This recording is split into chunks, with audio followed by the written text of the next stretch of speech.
아멘. 오늘 아침 저에게 주신 은혜 말씀은 누가복음 19장 1절부터 10절까지의 말씀입니다. 누가복음 19장 1절부터 10절의 말씀을 봉독해 드립니다. 하나님의 말씀이 들릴 때 여러분의 귀와 마음이 심령연애 받을 수 있기 바랍니다. 예수께서 여리고로 지나가시더라. 삭개오라 이름하는 자가 있으니 세리장이요 또한 부자라.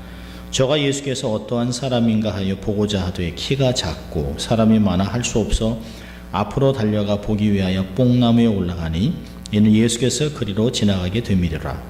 예수께서 그곳에 이르러 우러러 보시고 이르시되 삭개오야 속히 내려오라. 내가 오늘 내 집에 유하여야 하겠다 하시니 급히 내려와 즐거워하여 영접하거늘 뭇사람들이 보고 수군거려 가로되 저가 죄인의 집에 유하려 들어갔도다 하더라. 삭개오가 서서 주께 하라오되 주여 보시옵소서. 내 소유의 절반을 가난한 자들에게 주겠사오며 만일 이것을 토색한 일이 있으면 4배나 갚겠나이다. 예수께서 이르시되 오늘 구원이 이 집에 이르렀으니 이 사람도 아브라함의 자손이미로다. 인자의 온 곳은 잃어버린 자를 찾아 구원하려 하려 함이니라. 아멘. 하나님의 말씀이었습니다. Good morning. 네, 좋은 아침입니다. 우리부터 한번 양손을 가슴에 얹고 한번 두 번 외쳐보죠. 난 하나님의 특별한 사랑을 받은 사람이다 합니다. 나는 하나님의 특별한 사랑을 받은 사람입니다. 나는 하나님의 특별한 사랑을 받은 사람입니다. 믿습니까 여러분? 예, 우리 한번 같이 외쳐볼까요? 하나님을 기쁘시게, 예, 사람을 행복하게. 예, 좋습니다. 오늘은 예수를 만난 사람들 15번째입니다. 삭개오라고 하는 사람 삶을 통해서 하나님의 은혜를 경험하려고 합니다. 우리 옛말 속담에 이런 말이 있어요. 3살 버릇 80까지 간다. 그만큼 사람의 삶이 바뀌는 것이 쉽지 않다는 것입니다. 그래서 어떤 사람이 갑자기 확 바뀌면 사람이 당황스러워합니다. 그리고 사람들이 그러잖아요. 이거 뭔 일이 있었나 라고 생각을 합니다. 왜 이렇게 바뀌지? 라고 생각을 합니다. 왜 이럴까 하는 생각을 합니다. 어느 한 무뚝뚝한 남편이 있었습니다. 아내를 사랑하는 마음도 있었지만 늘 표현을 안 합니다. 뭐 남사스럽게 남자가 무슨 사랑한다고 자꾸 얘기를 하나? 그냥 마음으로 사랑하면 되지 라고 생각을 하고 살았습니다. 아내가 가끔 당신 나 진짜 사랑하는 거야? 그러면 뭐 이렇게 자꾸 묻나? 당연하지. 근데 아내들은 그런 이야기를 자꾸 듣고 싶은 거죠. 사랑한다는 말을 듣고 싶은 것이에요. 오랫동안 친구들하고 만나서 얘기를 하다가 헤어지게 됐는데 남편이 친구가 자기 친구가 아내에게 문을 열어주고 아주 다정다감하게 하는 걸 보고 아내도 내가 저렇게 해줘야겠구나 라고 생각을 했어요. 그래서 이제 나도 한번 저렇게 해봐야지. 네, 그래서 이제 아주 결심을 하고 어느 날 그 무뚝뚝한 남편이 아내가 차를 탈 때 앞에서 이렇게 문을 탁 열어줬습니다. 그때 아내가 남편을 보고 하는 말이 여보 왜 그래 어디 불편해? 사람이 이렇게 갑자기 변하면 죽는다는데 당신 빨리 죽고 싶어? 그냥 하던 대로 해. 그러지 말고. 사람이 바뀌는 것도 쉽지 않지만 그 바뀐 사람에게 적응하는 것도 쉽지 않습니다. 근데 성경은 성도들이 존재와 삶이 확실한 변화가 있어야 된다, 있을 것이다 라고 확신을 하고 이 말씀을 전합니다. 고린도후서 5장 17절에 말씀 있죠. 그런즉 누구든지 그리스도 안에 있으면 새로운 피조물이라. 이전 것은 지나갔으니 보라 새 것이 되었도다. 새 것이 될 것이라고 하시는 것이 아니에요. 그리스도 안에 있으면 이미 새 것이 되었고요. 이것이 날마다 순간마다 새로워진다고 하는 것을 이야기하는 것이에요. 날마다 우리는 새로워지고 있습니다. 오늘 말씀을 보면 예수를 만나 변해된 삭개오라는 사람이 있습니다. 이 사람이 세상에서 지탄의 대상이었던 사람이었는데요. 예수를 만나고 변해서 정말 놀라운 인생이 된 것을 볼 수 있습니다. 자, 오늘 본문을 보면 배경이 여리고라고 하는 지역입니다. 여리고는 예루살렘에서 한 동북쪽으로 한 13마일 떨어져 있습니다. 해저 300m니까 굉장히 낮아요. 그래서 여리고에서 예루살렘까지 가려면 예루살렘이 715m니까요. 거의 1000m를 올라가서 예루살렘으로 올라간다는 말이 맞습니다. 여리고라고 하는 곳은 굉장히 메마른 곳이에요. 팔레스틴 지역에서 가장 오래된 도시입니다. 우리 여러분 잘 아는 대로 출애굽을 해서 요단강을 건너 처음으로 정복한 땅이 바로 첫 열매가 여리고성입니다. 이곳에 삭개오라는 사람이 살고 있습니다. 여러분 삭개오라는 이름은 유다의 사회에서 아주 일반적인 이름입니다. 유대 말로는 자카이라고 하는 이름인데요.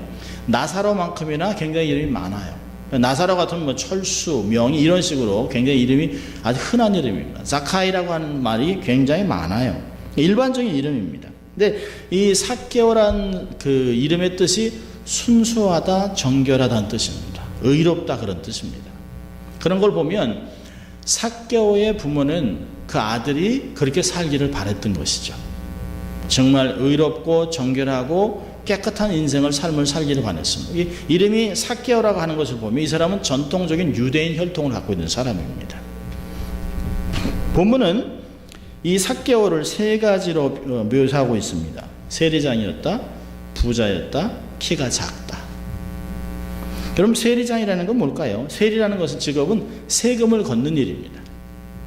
로마가 그 땅을 정복하고 있을 때 로마가 효과적으로 그 세금을 거두기를 원했습니다. 이 효과적으로 세금을 거두기 위해서는 누가 돈을 얼마큼 갖고 있는지, 누가 어떤 비즈니스인지 너무 잘 알아야 돼요. 그래서 로마 정부가 지역마다 그 지역의 특성이 있는, 그리고 그 동네를 가장 잘 알고 있는 그 현지인을 뽑습니다. 현지인 중에서 어떤 사람을 뽑냐면 헬라어도 해야 됩니다. 셈이 빨라야 됩니다. 기록을 아주 잘하는 사람을 뽑습니다. 그래서 이런 사람을 뽑아서 그 지역에서 누가 부자고 누가 돈을 벌고 누가 어떤 얼마큼 있는가를 잘 아는 사람을 뽑습니다. 그래서 항상 그 퍼센트를 정해줘요. 세금은 10%. 그러면 그 세리가 15% 거든지 20% 거든지 그건 세리의 마음입니다. 정부가 정해준 대로만 해서 주면 되는 것이에요. 자, 그런데 이 당시에 세리는 어떤 사람일까요? 로마 정부의 압제당해서 세금을 내는 것도 싫은데 그 세금을 걷어서 일정량을 떼서 어떤 면에서는 2배, 3배로 세금을 책정을 해서 로마 정부에다 돈을 주고 나머지 것들은 자기가 챙깁니다. 그래서 일반적으로 세리들은 돈이 많습니다.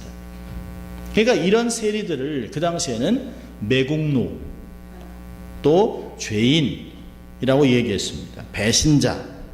우리가 한국이 일제시대에 있을 때 뭐 순사라든지 뭐 이런 사람들을 매국노라고 얘기하지 않습니까? 친일파로 얘기합니다. 그래서 반로마 투쟁, 무력 투쟁을 했던 사람들은 가끔 세리들에게 테러를 가하기도 하고 세리를 많은 사람이 모였을 때 뒤에서 칼로 찔러 죽이기도 했습니다. 그러니까 세리는 유대이면서 유대인들과 어울리지 못하는 죄인입니다. 죄인과 어울리는 교제하는 것은 율법이 엄격하게 규제를 했어요. 근데 그럼에도 불구하고 세리가 되는 것은 딱 한 가지 이유입니다. 돈을 벌기 위한 것이에요. 그러니까 세리가 된 사람은 어떤 사람일까요? 세리가 돼서 돈을 벌기 위해서 모든 것을 희생한 사람입니다. 그 중에 삭개오는 세리들 중에 우두머리인 세리장입니다. 자, 이 사람이 그 부자라고 얘기했어요. 삭개오는 자신의 동족들에게 무시당하지요, 외면당하죠, 멸시당하죠, 조롱당하는 자신을 보면서 인정받을 수 있는 길은 오로지 돈밖에 없다고 생각을 합니다. 돈이 힘이 있고 돈이 능력이 있어요. 그래서 열심히 일했을 것입니다. 절대로 대충 일하는 사람은 돈을 벌 수가 없습니다. 열심히 일해서 지나치게 충성될 정도로 열심히 일을 해서 상부에 아주 잘 돈을 주고 또 이렇게 어떤 때는 브라이브도 하고 그러면서 아주 악착같이 돈을 모았을 것이에요. 그렇게 열심히 일을 했기 때문에 세리장이 된 것이죠. 세리장으로 모든 사람이 알아주는 부자. 여리고에서는 굉장한 부자가 됐습니다. 이 사람의 그 체격은 어떨까요? 키가 작습니다. 주로 왜소한 사람들은 자라면서 이리 치고 저리 치고 놀림도 나고 어려움을 겪습니다. 어릴 때 보면 이런 말도 하잖아요. 아유, 지금 난장이 똥자루 같아. 아주 작다고 얘기합니다. 아, 작다고. 요즘은 이제 호빗 쪽이라고 합니다. 호빗 쪽. 그러면서 얘기할 때 안 보여 이렇게 합니다. 여기 부여 있는데 안 보여 이렇게 얘기합니다. 여러분 작년에 한국 대학생들이 이런 얘기를 했습니다. 남자의 키가 최소한 180이 되지 않으면 루저라고 그랬습니다. 루저. 우린 거의 다 루저입니다. 그래가지고 그 한국에서 아이들을 크게 하기 위해서 뭐 성장 호르몬을 놔주기도 하고 주사도 맞기도 하고 성장판 수술을 해서 또 부작용이 나기도 하고, 요즘은 또 신발 안에 넣는 깔창, 그래가지고 이렇게 깔창을 넣으면 아마 저도 한 요 정도 되지 않겠나 하는 생각을 합니다. 그래서 5cm까지 늘릴 수 있는 깔창을 넣기도 합니다. 뭐 동서고금을 막론하고 키가 작다고 하는 것, 아마 키가 작은 게 아주 작았을 것이에요. 이 당시에 많은 학자들은 아마 한 135나 140이 안 됐을 거라고 얘기를 합니다. 그러니까 5피트가 안 되면 얼마나 작은 키예요. 그 작은 키, 사람들에게 이리치고 저리치고 놀림을 당했을 것이에요. 그런 걸 보면 삭개오는 많은 사람들로부터 어려서부터 놀림을 당했을 것입니다. 불이익을 받았을 것이에요. 아마 그래서 삭개오는 독한 마음을 품었을 것이에요. 그래, 봐라, 내가 반드시 돈을 벌어서 부자가 돼서 내가 너희들 앞에서 웃고 만다. 누가 웃나 나중에 보자. 아마 이래고 돈을 열심히 벌었는지 몰라요. 요즘 얘기하면 그래, 성공해야지. 성공해서 너희들이 나를 깔보지 못하게 해줄 거야 라고 이를 악물었을 것이에요. 나름대로 최선을 다했겠죠. 그래서 세리장이 됐습니다. 그런데 이 세리장이라고 하는 삭개오 마음에는 늘 공허함이 떠나지 않습니다. 돈을 모으면 모을수록, 집안에 재물이 쌓이면 쌓일수록, 자기의 직분이 올라가면 올라갈수록, 출세할수록 외롭고 쓸쓸해집니다. 돈을 많이 벌면 내가 어릴 때 당했던 이 수모가 다 없어지겠지, 보상받을 것이겠지, 행복할 것이라고 생각했는데 그렇지 않았어요. 세리장이 된 지금은 아마 더 행복한 상황이 아닐 것입니다. 왜 그럴까요? 그 당시에 세리와 창녀를 아주 매국노와 함께 아주 죄인의 대명사로 취급했습니다. 그러니까 세리나 창기는 증인이 될 수 없어요. 증인 자격이 없어요. 그러니까 사람을 죽였는데요, 사람을 죽인 것을 창녀나 세리가 봤으면 증인이 될 수 없습니다. 투표도 할 수 없습니다. 대개 그 당시에 그 세리들이 지나가면 그 중동 사람들이 싫어하는 아주 모욕적인 그 행동이 뭐냐면 침을 뱉는 것이에요. 침을 뱉었습니다. 아마 세리장이기 때문에 장사하는 사람들은 잘 보이기 위해서 안녕하세요 삭개오님 이게 했겠죠. 어떻게든지 세금을 좀 덜 내려고 아부도 하고 비유를 맞추는 것 같지만 사실은 굽실거리지만 빈 마음으로 하는 거죠. 사실은 진심으로 대하는 사람은 없어요. 마음을 터놓고 편하게 얘기할 상대가 없습니다. 친구가 없습니다. 가까운 사람이 없어요. 더 왕따가 됐는지 몰라요. 사람들의 표정과 눈초리는 아주 냉담합니다.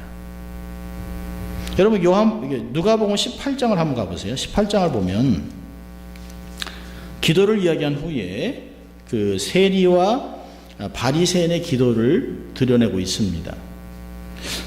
왜 18장에서 이 세리의 기도가 나올까요? 세리의 그 18장 13절을 보면 아마 이것은 삭개오가 이렇게 기도하지 않았나 하는 생각을 합니다. 18장 13절을 보면 이럽니다. 세리는 멀리 서서 감히 눈을 들어 하늘을 우러러보지도 못하고 다만 가슴을 치며 가로되 하나님이여 불쌍히 여기옵소서 나는 죄인입니다. 한국말에 이런 말이 있잖아요. 목구멍이 포도청이라.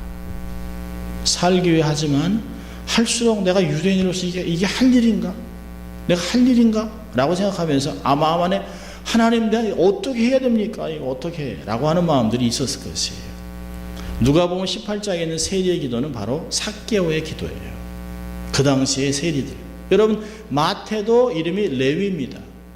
레위인데 할 수 없이 세리를 하는 것이에요.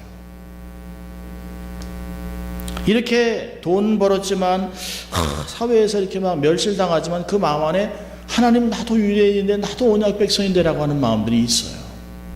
근데 어느 날 여리고 땅에 예수님이 지나간다는 소식을 듣습니다.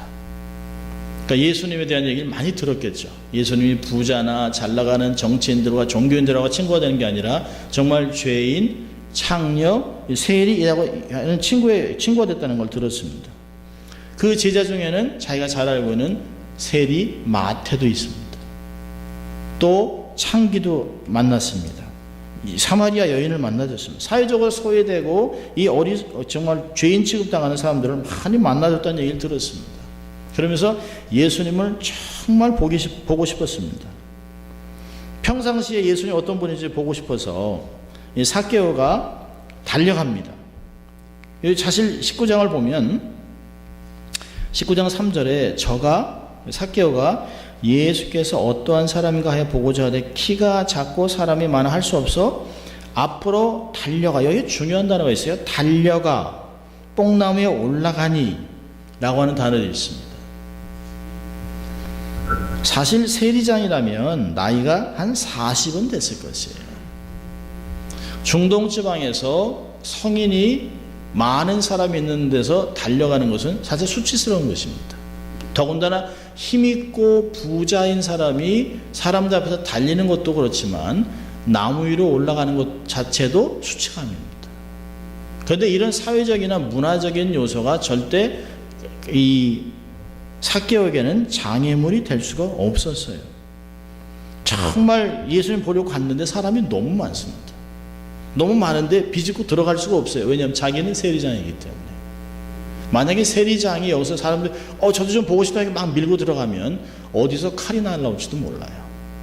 아마 문매를 맞을지도 몰라요. 이 어디서 이 매국노가 그리고 아마 그랬을 거예요. 아마 더 이렇게 안 보이게 막 이랬을 거예요. 저 삭개오 있다 보여주지 말자 이랬을 거예요.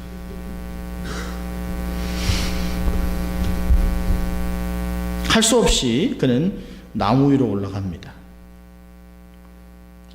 제가 아내와 함께 한 2년 전에 여리고에 갔을 때요. 지금도 그 나무가 있어요. 지금도 있습니다. 우리 한번 가서 다 봤으면 좋겠습니다. 올라갈 사람이 있을지 모르겠습니다만. 이 나무에 올라가 있습니다. 나무가 이게 굉장히 튼튼하고요. 그리고 이제 나무 잎 사이가 많아요. 그래서 숨어서 볼 수 있는 그런 나무입니다. 근데 아마 애들도 많이 올라갔을 수 있겠죠. 그 중에 삭개오가 올라가 있습니다. 막 달려가서 없으니까 먼저 가서 볼 수 있는 나무 위로 올라가 있어요. 이렇게 딱 서 있습니다. 아마 숲이 많은 곳에 이렇게 숨어 있었겠죠. 이렇게. 그런데 그 나무 밑에 오셔서 예수님이 바로 삭개오를 부릅니다. 우러러 보시고 삭개오야 내려오라고 얘기합니다. 빨리 내려오라. 여러분 예수님은 삭개오를 나무래지 않습니다. 저런 매국노 회개해 임마. 그러면 내가 너를 받아주지도 몰라. 이러지 않아요. 여러분 예수님이 이미 삭개오의 이름을 알아요. 삭개오의 이름을 안다는 건 뭘까요? 그 사람의 인생 자체를 아는 것이에요. 돈은 많고 부자인데 외롭고 힘들고 정말 이 인생에 대해서 고민하고 있는 그 안에서 막 갈망하고 있는 그 마음을 이미 알고 있습니다. 그리고 따뜻한 마음을 전해줍니다. 그 안에 공허함, 실패감, 좌절, 걱정, 여러분 우리가 표현하지 않지만 말하지 않지만 사람들이 어떠세요? 그럼 괜찮습니다. 잘 지냅니다. 먹고 삽니다. 하지만 안에선 썩을 것 같은 막 그냥 속이 썩는 그런 게 있지만 아무도 몰라요. 근데 주님은 아신다는 것이 우리의 이름을 알고 있습니다. 그리고 이름을 부르세요. 삭개오야 빨리 내려오너라. 오늘 너희 집에 내가 거하겠다. 여러분 중동 문화에서는 자기가 손님이 되어지는 건 쉽지 않습니다. 손님이 어떤 사람에 따라 집주인의 태도가 바뀌어요. 그 집주인이 그 손님을 맞아들이기 위해서 큰 잔치를 벌리고 막 나팔을 불면서 어서 오십시오 상석에 올릴 때 그때 사실은 손님이 들어가는 거예요. 그런데 왕 중의 왕 육신을 입고 온 하나님이 사람들에게 죄인이라고 손가락질 당하고 있는 삭개오에게 내가 너희 집에 가겠다 손님이 되어주겠다고 얘기를 합니다. 얼마나 놀라운지 몰라요. 주님께서 급히 내려오라고 얘기한 후에 그 집에 들어가겠다고 하니까요. 7절에 사람들이 저가 죄인의 집에 유하러 들어갔다. 저놈의 집에는 왜 가나? 그 당시에 삭개오를 보는 눈이 이렇습니다. 여러분 삭개오 집에는 세리와 가족들 외에는 아무도 안 들어갔을 것이에요. 어느 유대인도 그 집에 들어가지 않았을 것입니다. 아마 세금을 내려 할 때도 그 집에 들어가지는 않았을 거예요. 문 앞에서 세금 계산을 하거나 아마 세금을 거두는 그곳에서만 얘기를 했을 것이에요. 그 집에, 그 큰 집에 삭개오 가족과 하인들밖에 없습니다. 덩그렇게 남아 있습니다. 그런데 오늘은 삭개오가 하인들에게 큰 잔치를 벌리라고 얘기합니다. 그 잔치를 뭐 좋은 음식을 준비하라고 했을 것이에요. 너무너무 신이라는 거죠. 여러분 여기 8절을 보면 이런 말이 있어요.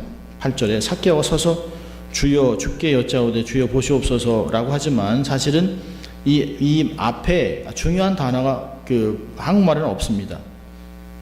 보시옵소서, look, 감탄의 말입니다. 주님, 제가요, 주님, 막 이렇게 흥분했습니다. 여기 보세요. 서서 그리고 자기가 어떻게 하겠다는 얘기를 합니다. 주님의 용서, 사랑의 구원의 감격이 너무 컸어요. 벌써 이미 예수님이 자기 집에 들어오신 것 때문에 삶이 완전히 바뀌어버렸습니다. 막 기쁨이 넘쳤어요. 감사가 넘쳤습니다. 그러면서 엄청난 회개의 고백을 합니다.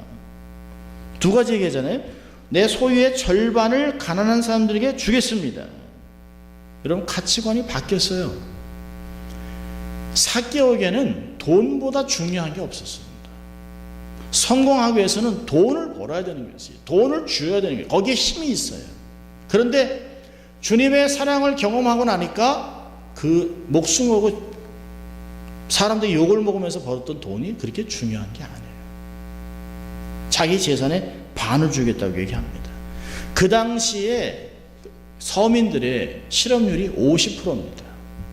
얼마나 가난했겠어요. 그 가난한 사람들에게 자기의 재산 반을 나눠주겠다고 했습니다.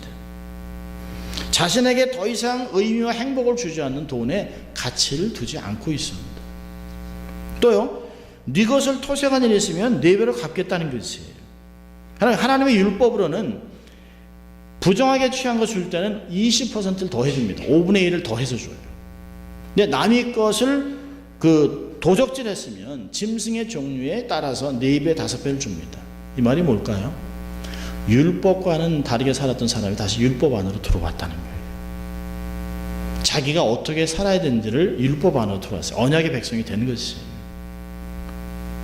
예수님을 만난 후에 하나님의 법 아래로 돌아왔습니다. 그것도 강요된 것이 아니에요. 자유롭게 자원해서 율법의 사람이 된 것입니다. 이 삭개오의 고백에 은혜받고 고백하는 삭개오에게 예수님이 놀라운 말을 합니다. 구원이 이 집에 이르렀다. 이 사람도 아브라함의 자손이다.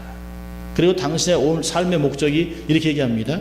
인자의 못은 잃어버린 자를 찾아 구원하려 함이라. 삭개오가 이 이야기를 들으면서 어떤 감동이 있었을까요? 너는 원래 아브라함의 자녀야. 근데 잃어버린 자 같이 부모 없이 삶을 살았는데 내가 너를 다시 찾았다라고 얘기하는 것이에요.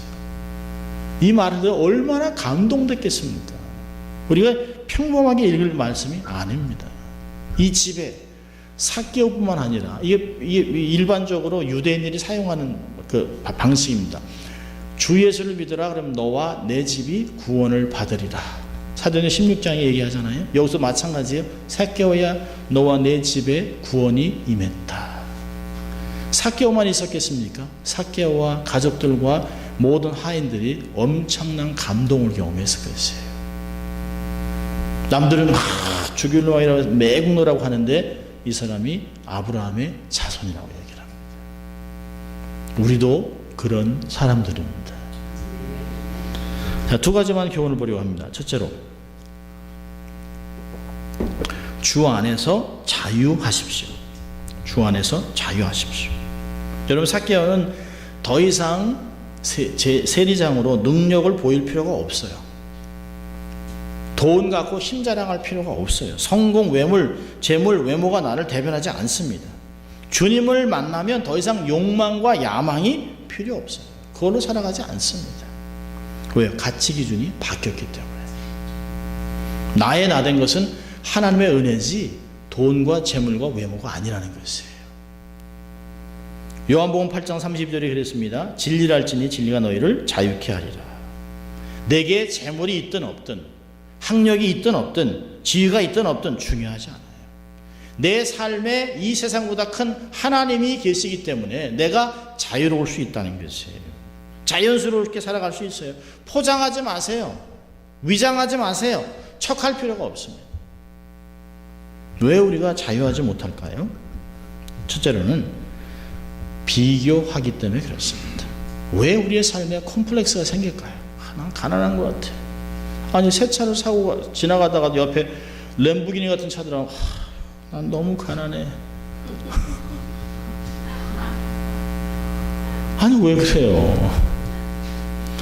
비교하면 사람이 우월해지거나 아니면 정말 우울해집니다. 비교하지 마세요.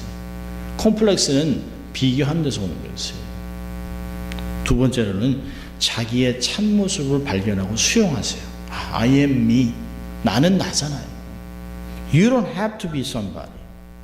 왜 다른 사람의 복사본이 되려고 그래요? 내가 저렇게 되고 싶다. 그럴 필요 없어요. 내가 되면 돼요. 하나님이 나를 나로 만들어 줬는데 얼마나 감사한 거예요. 유니크하잖아요. 유니크하잖아요. 세 번째로는 사람들의 말에 묶이지 마세요. 판단하는 것, 저주나 이런 평가에 야, 너 같은 게 뭘 하냐? 아이고 개천에서 욕난다. 욕납니다. 놀라운 사람이 돼요. 다른 사람 말이 바보, 어리석다 뭐 이렇게 하는 말에 묶이지 마세요. 아, 그게 내가 아닌데요. 내가 누구라고 얘기해 주시는 건 하나님밖에 없습니다. 아내와 남편도 부모도 내가 누군지 말할 수 없어요. 나의 진짜 신분은 하나님만 얘기해 줄 수 있습니다. 네 번째는요, 신전의식을 살아야, 타인을 의식하지 말아야 주 안에서 자유할 수 있습니다. 다른 사람의 기대에 부응하려고 하지 마세요. 남들이 너 이런 사람이 돼야 되지, 그렇게 할 필요 없어요. 그렇게 하지 않아도 돼요. 주로 우리 부모들이 그런 사람이 되잖아요. 너를 왜 엄마 아빠가 먹지도 못하고 애를 쓰고 6.25 때를 지나면서 뭐 이게 얘기하잖아요. 주 안에서 자유하시기 바랍니다. 자, 두 번째로는요, 삭개오를 보면서 주를 향한 열심을 회복하세요. 주를 향한 열심을 회복하십시오. 여러분, 세상에서 열심히 살아가는 것도 중요합니다. 그러나 주님이 말씀하신 걸 기억하세요. 너희는 먼저 그의 나라와 그의 의를 구하라. 그리하면 이 모든 것이 너에게 더해지리라. 마태복음 6장 30절의 말씀입니다. 장애물을 뛰어넘으세요. 주님과 진리 앞에 어떤 것도 장애물이 될 수 없습니다. 주를 위해 열심을 내세요. 헌신하세요. 우물쭈물하지 마세요. 시간이 그렇게 많지 않습니다. 계산하지 마세요. 내일 하지, 내일은 우리의 날이 아니에요. 내년 좀 나아지면 그땐 또 달라집니다. 지금 이 시간이 은혜 받을 날이요, 헌신할 날입니다. 주님께 열심을 내야 되는 것이에요. 빌립보서에서 바울은 3장 8절 9절 이렇게 얘기합니다. 무엇이든지 내게 유익했던 것을 내가 그리스도를 위하여 다 해로 여길 뿐더러 또한 모든 것을 해로 여김은 내 주 예수 그리스도를 아는 지식이 너무 고상합니다. 로마서 14장 8절에 우리가 살아도 주를 위하여 살고 죽어도 주를 위하여 죽나니 그러므로 사나 죽으나 우리가 주의 것이로다라고 얘기를 합니다. 여러분, 주를 만나고 놀라운 고백을 한 변화된 삭개오의 삶을 얼마나 아십니까? 성경은 삭개오의 삶을 많이 기록하지 않고 있습니다. 그런데 교회사는 삭개오가 누구였다는 것을 그를 보고 만나고 교제했던 사람들의 입을 통해서 삭개오가 누군지를 얘기합니다. 위대한 초대교부 우리 교회의 스승인 알렉산드리아 클레멘트, 150년에서 215년을 살았던 그 교부가 스트로마타라고 하는 책에서 마가다락방에서 성령 강림을 기다리는 중 배신한 가룟자를 대신해서 한 사람을 뽑아야 되기 위해서 유소라 별명을 가진 바사바와 함께 추천된 데비를 뽑아 선발된 마띠아가 바로 삭개오입니다. 마띠아는 하나님의 선물이라는 뜻이에요. 삭개오가 자키가 자기를 나는 하나님께 받는 은혜가 너무 커서 나를 하나님의 선물로 드리기로 했다고 얘기를 합니다. 그의 삶은 하나님의 선물로 사람들 앞에 나타났다고 얘기를 해요. 4세기 사도들의 법이라는 책에는 12사도들의 삶과 선교 행적의 순교에 대한 기록이 있는데요. 삭개오는 주는 그리스도 살아계신 하나님의 아버지라는 고백이 배경이 되는 로마 식민지 중심적인 가이사랴의 첫 주교로 섬겼다고 합니다. 중세의 전승에 의하면 로마 속주였던 갈리아 지방, 지금 프랑스 지역인데요. 선교를 하다가 순교를 했다고 합니다. 여러분, 사도행전에서 유도키브의 마띠아를 기록하지 않을까요? 마띠아에 대한 얘기를 하지 않을까요? 그는 그만큼 겸손했었습니다. 자기의 삶을 드러내지 아니하고 하나님의 선물로 사람들에게 모든 재산을 드리고 하나님의 복음의 삶을 살다가 리더가 돼서 주교를 섬기다가 그 주교의 몸으로 선교하다가 순교를 당했습니다. 성경은 마띠아라는 이름 하나만 기억하지만 교회사는 그를 기억합니다. 그와 곁에 함께 있었던 사람들은 하나님의 선물 마띠아 삭개오라고 얘기를 합니다. 여러분, 주를 위해 열심을 내십시오. 내가 죽도록 충성하라 그리하면 내가 생명의 면류관을 내게 주리라. 계시록에 얘기하셨어요. 변해된 삶으로 헌신을 통해 하나님께 영광 돌리는 여러분 될 수 있기를 주의 이름으로 축원합니다. 기도하겠습니다. 하나님 아버지, 감사합니다. 오늘도 하나님 저희들에게 말씀을 통하여 변화된 삭개오 또 변화된 인생을 통하여 우리도 그렇게 되라고 권면하신 주님 감사합니다. 오늘도 우리가 주의 은혜 속에서 놀랍게 새로운 변화된 또 성숙한 삶을 살아가는 저희들 될 수 있도록 주님 축복하여 주시옵소서. 감사하고 예수님 이름으로 기도합니다. 아멘.